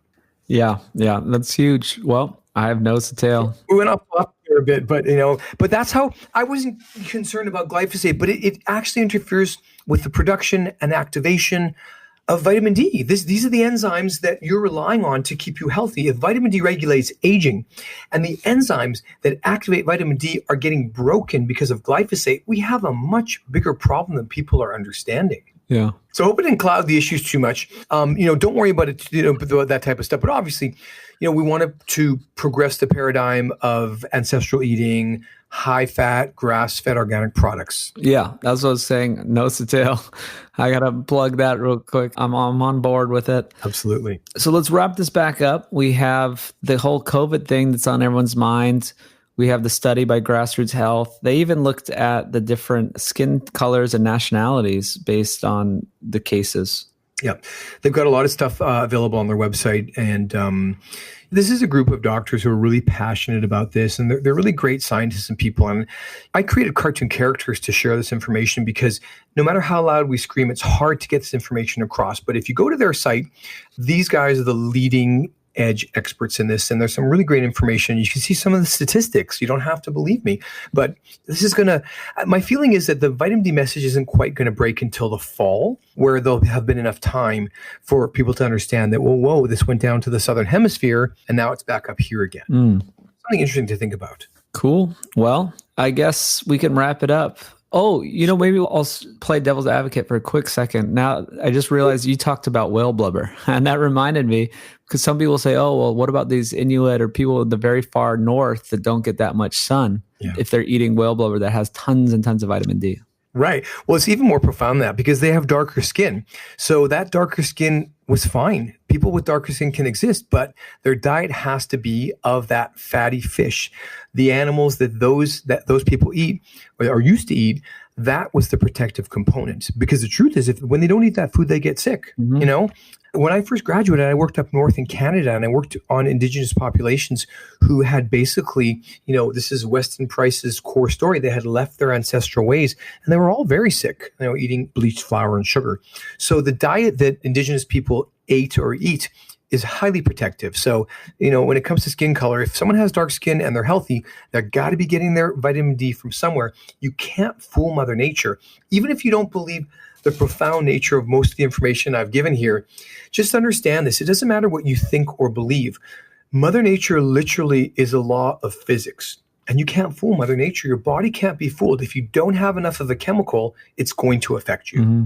Yeah. And then here's my other thing I brought up. My devil's advocate thing is I asked you, so we're talking about the flu season. It's very related to the levels of vitamin D in the sun. Why is there kind of year-round flu season close to the equator when they have so much vitamin D? Right. That's a really great question. The best example I can give you is I have a friend who lives in Costa Rica. And when I went down to visit him, his children were grinding their teeth very loudly in sleep. And I thought to myself, I said to him, listen, your kids are vitamin D deficient. He said, well, how could that be? This is Costa Rica. And I said, well, tell me about their day. He said, well, they go to school at 9 and they get out at 4. In the tropics, you're done. You're not going to get any vitamin D if you're inside between those hours. And I said, well, why? And he said, well, because the doctors are telling us not to go out in the sun during that time. So they keep the kids indoor during their lunch break. And it kind of blew my mind. And, it goes to the same thing if you live in Africa and you have air conditioning and you don't go outside. We've lost the ability to make judgments based on people's location because their behaviors have changed profoundly. And in a lot of these tropical locations, people are avoiding the sun. If you look at the indigenous populations in those areas, they don't have this issue. They don't have the same illness. The flu doesn't affect them. But that's why it's no longer just your latitude and location. It's literally your exposure because, we're really changing the way humans behave. Yeah, that makes a lot of sense because especially when it's the most hot in the most middle of the day. And if people have AC in Africa, they're going to be inside in the AC. Yeah, we want to be comfortable. Most of the diseases that are happening to us is because humans, we forgot our place in the natural order. And we did all these things that we thought were progress that made our lives more comfortable and easier. But ultimately, we were separating ourselves from our natural habitat. And the result is illness. It's interesting stuff. Yeah. Well, wrap this up here. So we're not saying you're going to be immune to COVID if you have high vitamin D, but you'll probably be a lot better off. What can we say?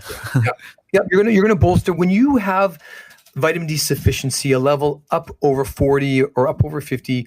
The way your body is going to handle any infection, COVID or otherwise, is very different. You're going to have much more of the natural immunity that we were designed to have, and you will most likely have a much better outcome. It's not a cure. There is no magic bullet. This is one of the aspects, but it's a really profound aspect. And if you haven't heard of this before, you're not alone. This is just not that widely known. And it still isn't today.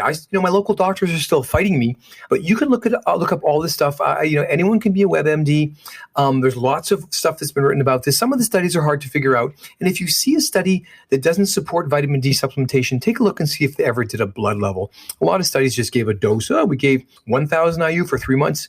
No effect. So vitamin D is useless. And not understanding what this is changes even how you design these studies. So it's quite important. Again, be careful. Don't burn yourself. And just know that this is an area of health and well-being that I believe is going to come forward. I want to do a little shameless promotion here. My book is called The Modern Epidemic, and I'm going to be releasing an ebook version that has a summary and some statistics and some instruction, just so that people can see this in writing and have the proper links. It's an interactive document to take you to these different websites that we've mentioned, and I want people to come to my website, modernhuntergatherers.com, or my YouTube channel, Modern Hunter Gatherers, and sign up to get, a pre-release of this. There's no charge. I'm giving this away. I just want people to have the resources to be able to make the right choices for themselves. And so I'll be excited to, hear from everyone. And I'm hoping to launch my book this summer. But in the meantime, I want to get this information out there as widely as possible, because this is really the time where, I want as many people to know that your children can be affected by this. Mercifully, we haven't seen children getting sick with this. So there's definitely more to it than vitamin D, because I think a lot of kids are vitamin D deficient. But this is a major aspect and I really want to help people to understand that this is a confusing topic. You shouldn't know about this, but this is important. I want people to know that if you don't sleep right, you can't age well. If you don't sleep right, you can't avoid major illness. And sunlight, circadian rhythms, sun exposure, and darkness, how our bodies interact with the natural environment is critical for our long-term health. So I think and hope you're going to be hearing a lot more about this on how humans interacting with their natural environment, or at least telling their bodies, giving it the right sensory inputs, can keep you healthy. Super important to think about. I love it. And check them out. Modern Hunter Gatherers. Look them up. Are you on Instagram? It's a different name. If you have questions disorder, sleep apnea, my regular website is Modern American Dentistry. I have a sleep page, and I actively treat sleep apnea, and happy to share my information with anyone. That's great. Thank you so much for coming on, and I'll link to everything in the show notes. And this is great. Let's keep talking about this. Thank you so much. I really appreciate it, and thanks for all you do. All right. There's another one. I hope everyone is taking this seriously and getting some vitamin D and getting outside and maybe supplementing if they need to, and eating all the good animal foods, getting the vitamin K2 and magnesium as well. Please go to sapien.org to learn about everything we're doing there. And you can link to Food Lies. You can still pre-order that on Indiegogo. You can see the health technology we're building. You can look at nosetotail.org, where we have all the great meat that's shipped straight to you. And you can also support us on Patreon, patreon.com/peakhuman. Thank you so much. Really appreciate everyone. See you next week.